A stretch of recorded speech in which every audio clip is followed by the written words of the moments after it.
L5 is one game away from putting us into that tiebreaker match. Will be played tomorrow, so don't get your hopes up if you were hoping to watch a best of 5 tonight. It will be tomorrow, of course. We're not there yet. Raven could still come back and win a game. I know it seems impossible, but it is possible.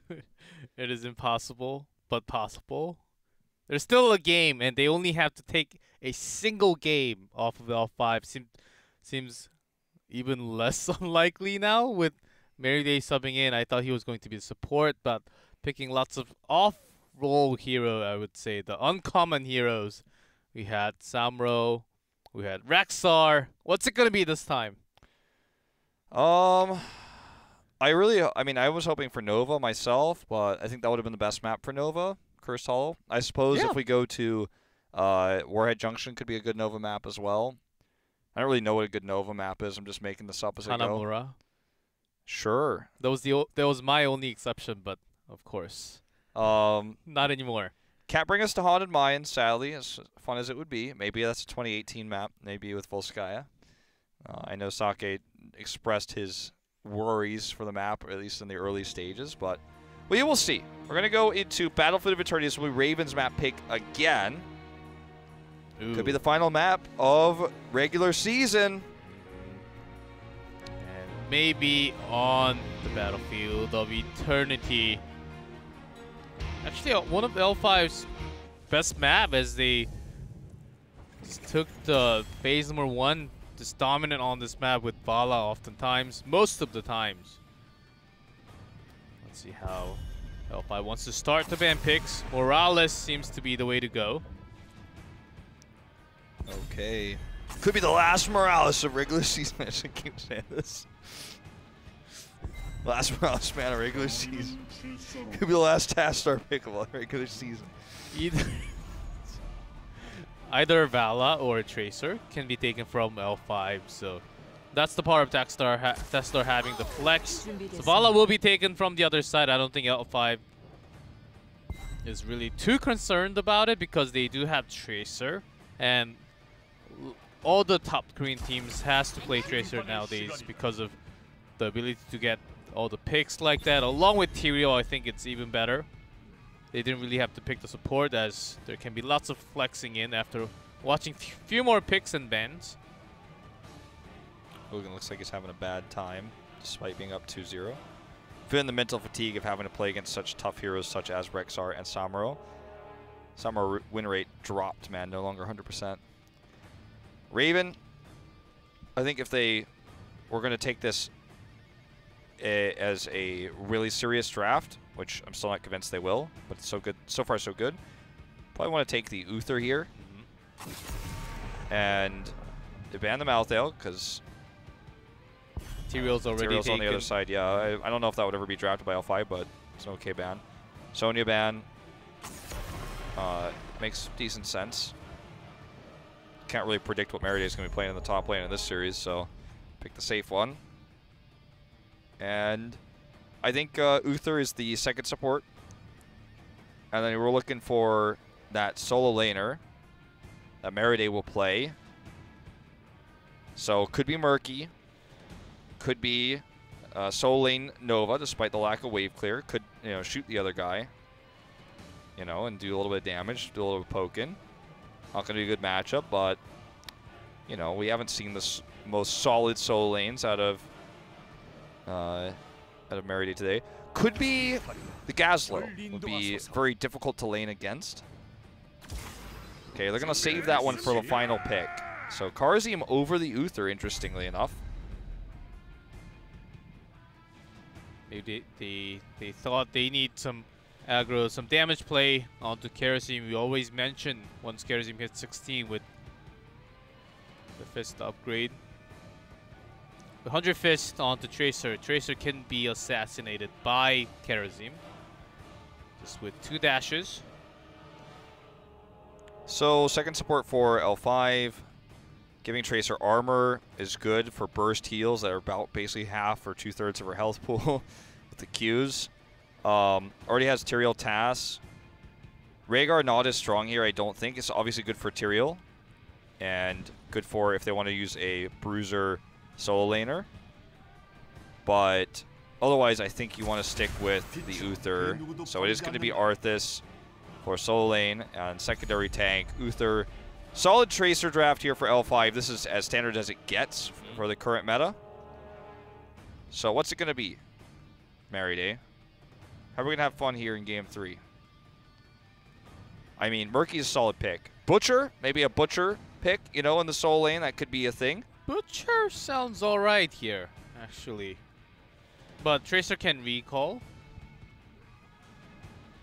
So we might actually see Butcher just running around the map if Tracer recalls. Twin Blades variant solo lane. Come on. World's your oyster, man. Got a lot of heroes available. Only 4 of them banned. Only 9 heroes you can't pick from on the other side. 13 total with the ones that are already picked for your team. You got a lot of options here. Pretty sure someone said Gaslow. Pretty sure someone said Gaslow. I think he's nodding to the Gaslow. Yeah, I think he just mouthed Gaslow. Oh my God, we predicted it correctly. No, Stitches, no! That's not what you want here. Oh, that's not a solo laner. That's a somewhat meta pick as well. Merryday has gone off the rock, or picks a kind of meta pick here. For the pull? What if he just plays Kharazim? What if he actually plays support? What if he plays the hero he's most famous for? Well, let's see. He can also play Lucio. I mean, that's a good chance. All right, guys. This is it. This decides everything. Does L5 take the 3-0, go into tiebreakers tomorrow, or does Raven defeat them here, knock them into the gauntlet? This is basically the final game of the series, the only one that matters as we head into Battlefield of Eternity.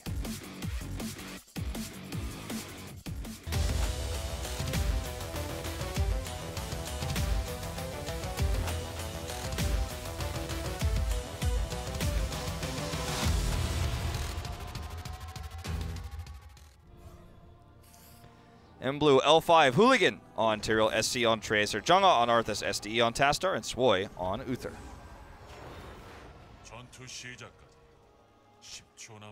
And Raven, Darvish on Lucio, Hamlin on ETC, NMX on Vala, DeYoung on Stitches, and Merryday on Kharazim. PogChamp!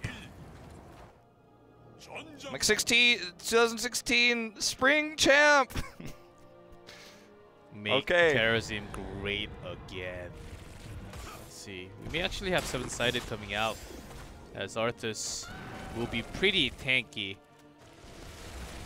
Q-Vala may not be enough for all the damage. 7-sided is good with Stitches and ETC. You've got a lot of opportunities to isolate a target. So let's see how this one all works out. SCE recalls, but ooh, shield timing so good. He actually is like fighting here to steal life back. They get the kill on Vala. Oh my. Meanwhile, Stitch's solo lane, by the way. I wonder how that's going up there. Well, going to slam build, of course. We'll have the wave clear. Almost get a cannon tower off this pick. 5 in very good position. The Vala die, but as you can see from lots of top tier Tracer players, they always have to have trust in the support. You saw some crazy supports coming out from Sign. It seems like L5, Tempest, and also MVP Black is just topping the meta right now in Korea with Tracer oftentimes. Teams that can master the Tracer will rise to the top. Right now, because we live in this meta where sustained damage is really important, and most hyper carries sustain damage. Tracer offers both. We talked about this a little bit yesterday. But her Pulse Bomb gives that extra burst. That was really cool by Hamlin, predicting the recall, but don't have enough follow-up. So Tracer offers both sustained damage and burst damage while also being the most mobile hero that does, I mean, basically the most mobile hero in the game, but the most mobile hyper carry. So if you can draft around and you have a good Tracer player, then you're going to have a good time in this meta. DeYoung just a little bit off with that hook. If you are good, if you're confident, you can dodge a lot of the non-hero target skills. Takes burst damage from Vala, but will just heal away. There's a pull, but recalled instantly from SC. See, drops the Pulse Bomb onto Hamlin here. Darvish is trying to amp it up, but it's not amped enough. SC is already back to full health. Another route here on to Stitches. Blind hook, not gonna hook to Jung-ah. Well, it wasn't a blind hook, it looked like one. Or throwing the hook into the blind spot. Sure. Well, SC is just gonna start working on this Immortal while they take control and continue to defend. Looking for another pick, actually, without the DPS. Here he comes, SC, looking for the angle here. NMX has no mana. Pulse kills Stitches there, or they kill Stitches before the Pulse even goes off. SC probably feels like he wasted that one. They're just going to farm up another Pulse Bomb on this Immortal. They're going to win halftime here very quickly. And that Immortal also did a lot of damage to Stitches. The route coming in from Arthas has been pretty decent already. Raven having tough time really not having, even if they have the speed boost from Lucio, having a tough time dodging all those skill shots seems like a big problem right now. Certainly has been an issue. The control of the choke points for L5 using the Arthas pick, awesome. If we ever get to 16 in this game, which feels unlikely, Holy Ground, I'm looking very much forward to with how this team has been coordinated so far tonight, and how they have historically been coordinated for their careers. Okay, hook here onto SC, but again, the recall. Power slide just a tiny bit late there. A little bit unfortunate. Mortal's going to go ahead and start its ranged attacks. Won't last too long here against the Q-Vala, but shields, once they fade away, will have to go into melee range. Raven's leaving Lucio down in the bot lane. Will struggle on the wave clear, but will at least maintain experience parity, at least in terms of the level behind they are. Experience parity. Will soak in the XP for sure, but this Immortal is doing some damage to the fort. Will not get the fort, but still the EXP lead is pretty decent for L5. And are they going to go up and try to start the camp? It is actually Raven starting the camp. And they want to force the big rotation down as they want to get the structure down, hit level 7, get the talent. Gonna get that 7, gonna get that cannon tower. Parting gift, sadly not the going into the untouchable. Pardon me. As soon as ETC is going for the power star, we're going to cut away. Does not actually get the grab he wanted to on the Soy though. Okay. It's going to be the camps traded. Hooligan will struggle actually to deal with this. They're going to need somebody else up there to deal with it, or he'll have to protect that next wave. There's a few ways that can happen. But on the side of Raven, they don't even have cannon towers here, so they need to look for a pick, you'd have to say, with the ETC, but it's just not happening. Let's see, they're slowly doing some damage to the structure as they're forcing in the camp. Still have the camp available. We're going to take a long time to clear that top camp. Arthas made a big rotation, but Stitches, of course, going back into the fort, cannot really look for the kill, as now it's about time for the next Immortal to appear, so they are working on the camp now. Going to be traded camps at the same timing. Perfect timing on both sides. Despite Raven's lack of success this season, they are still a top 8 team in Korea. They know these timings well. So Meride made a name for himself, not as Hyde did on Karazim with the 7-sided strike and incredible picks. He made a name for himself for his palms and his saves of hyper carries. Back then, when he first started, of course, it was 2 DPS meta still, but when it was the solo DPS, he saved the hyper carries. That's how it is now. So let's see what he picks. I think it's a really interesting question. This pulse bomb is not quite enough to kill NMX, but does threaten him, so he's not doing any damage right now. Will we see the palm for fan service, or will it be the 7-sided strike that I think fits this meta, or sorry, this composition a lot more? I think if Darvish feels confident to land on the sound barrier at the perfect timing, then he should just ask, can I just go 7-sided? And I think 7-sided can be a way when Arthur is on the other side, and Q-Vala does do some damage, but if Jung-ah soaks up both Qs, then a lot less damage will be going into the back line of L5, so I think 7-sided can be a good answer. Ooh, good hook here, but immediate recall. Power slide not connecting. Okay, this is going to be a target going into Meride. Very low on mana here. L5 can actually make this happen for so long. Remember, Tracer also doesn't have mana, which is one of the reasons why he's in these longer fights can do maximum amounts of damage, because she just has rounds of ammunition, which recharge every time she reloads. So when heroes like Vala start to run out of mana in these longer fights, and heroes make, you know, Karzi run out of mana, Tracer's still going to be doing that damage. Tasser's very mana efficient. Okay, Hamlin in a good position here as Raven is actually going to try to, well, looks like they're going to punish that position regardless. He wasn't even overextending, it was just the body block from L5 was just crazy. He could not really escape that. It was a good angle for power slide, but as you say, didn't go well when interrupted there and when the body blocks came through.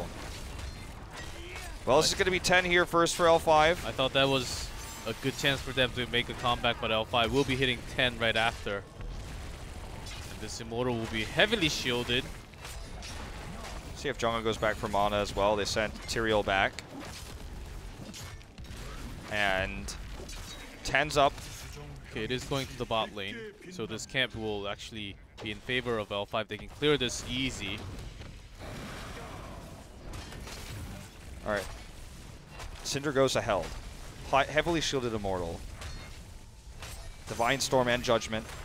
L5 just wanting to use these tools to end the game if possible.